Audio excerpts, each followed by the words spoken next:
নমস্কার বন্ধুরা, কাকুলিস কিচেনে আপনাদের সকলকে স্বাগত জানিয়ে আজকে রেসিপি শুরু করছি। আজ আমি তৈরি করে দেখাবো চিংড়ি মাছ দিয়ে বাঁধাকপির ঘন্ট। শীতের অন্যতম একটা সবজি হলো বাঁধাকপি। আমার তো ভীষণ পছন্দের একটি সবজি। আপনাদের কার কীরকম লাগে সেটা অবশ্যই কমেন্টের মাধ্যমে জানাবেন। আর বাঁধাকপির ঘন্ট আমরা কম বেশি সকলেই বাড়িতে বানিয়ে থাকি। আমি যেভাবে বানাই সেটাই আপনাদের সঙ্গে আজ আমি শেয়ার করব।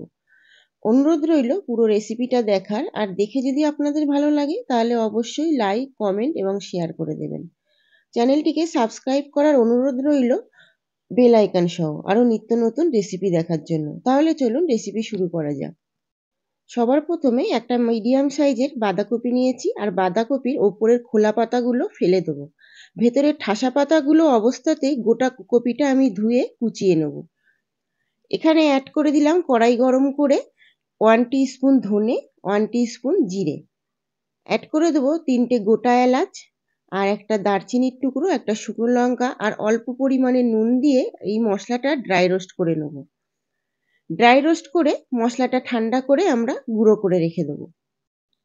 মশলাটা নামিয়ে নেওয়ার পর ওই একই কড়াইতে অ্যাড করে দেবো কিছুটা সর্ষের তেল। আর আমি এই রেসিপিটা সর্ষের তেলে করছি। অবশ্যই চেষ্টা করবেন সর্ষের তেলে করার। এখানে আমি 2টো আলু ছোট ছোট করে কেটে রেখেছিলাম, সেই আলুগুলো এবার ভাজতে দিয়ে দেবো। আলুগুলো যতক্ষণে ভাজা হচ্ছে সেই টাইমে আমরা একটা বাঁধাকপির জন্য মশলা বানিয়ে নেব।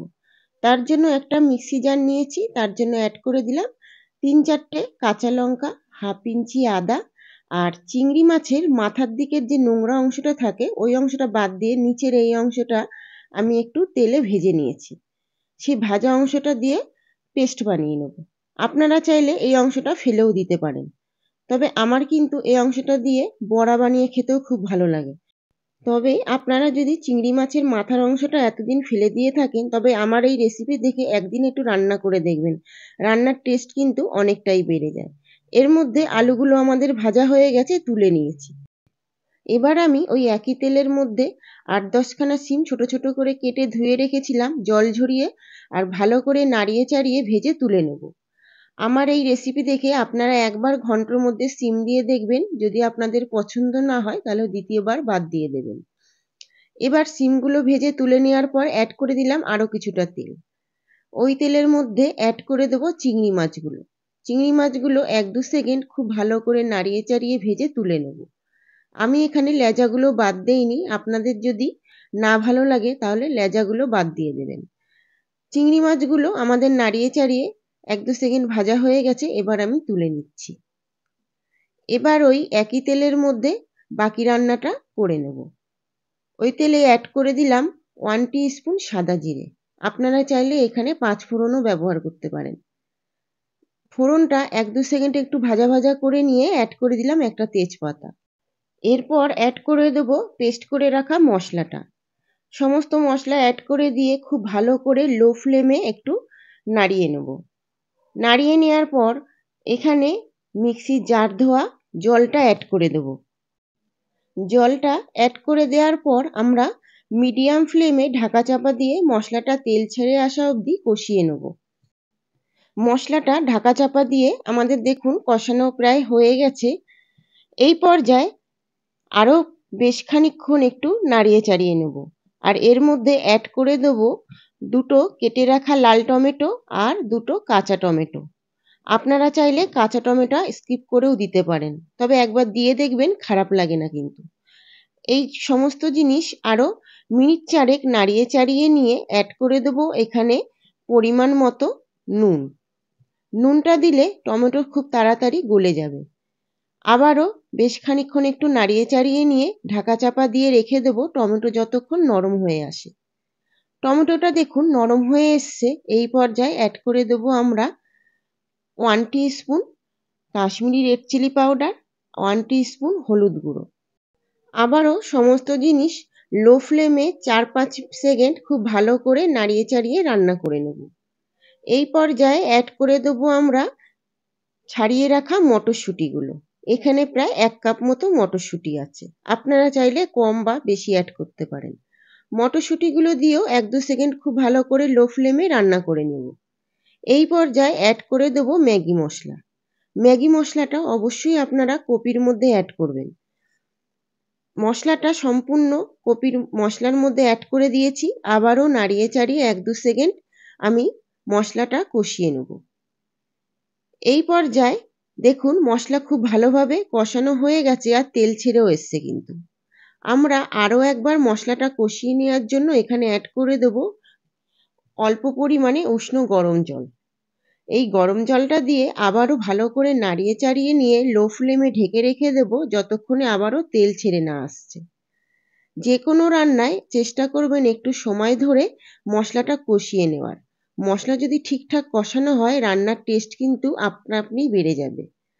মশলা আমাদের ভালোভাবে কষিয়ে নেওয়া হয়ে গেছে। এই পর্যায়ে অ্যাড করে দেব কেটে রাখা বাঁধাকপিগুলো।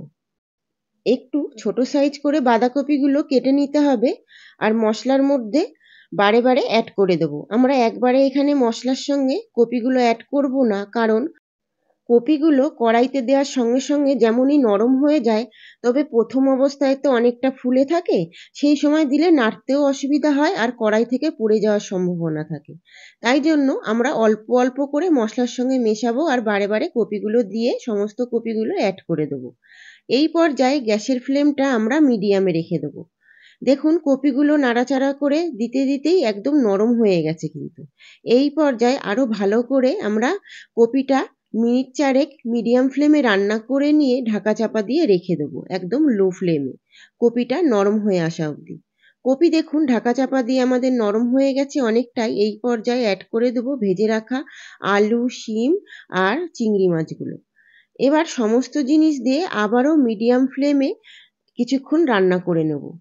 নাড়িয়ে চাড়িয়ে রান্না করে নিয়ে আমরা আবারও ঢাকা চাপা দিয়ে রেখে দেব যতক্ষণ কপিটা খুব ভালো করে আরও নরম হয়ে না আসে। এইবার আমরা দেখুন কপি ঢাকা দিয়ে রেখেছিলাম কতটা জল বেরিয়েছে। এই পর্যায়ে আমরা আবারও গ্যাসের ফ্লেমটা একটু হাইতে করে দেব, দিয়ে মিনিট 4 রান্না করে নেব।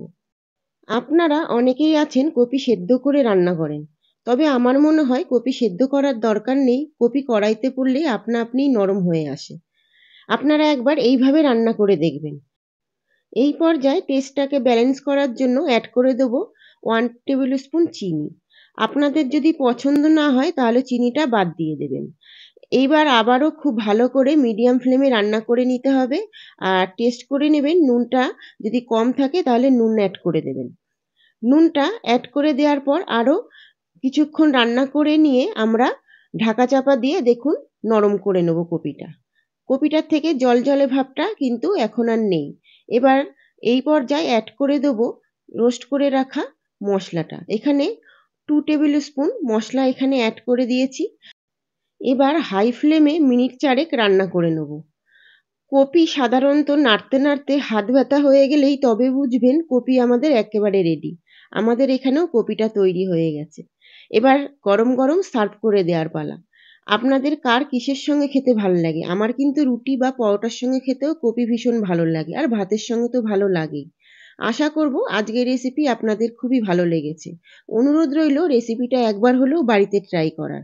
আর ভালো লাগলে আপনাদের মূল্যবান মতামত কমেন্টের মাধ্যমে জানাবেন। আর যারা ফেসবুক পেজ থেকে দেখছেন তারা অবশ্যই পেজটিকে ফলো করে রাখবেন।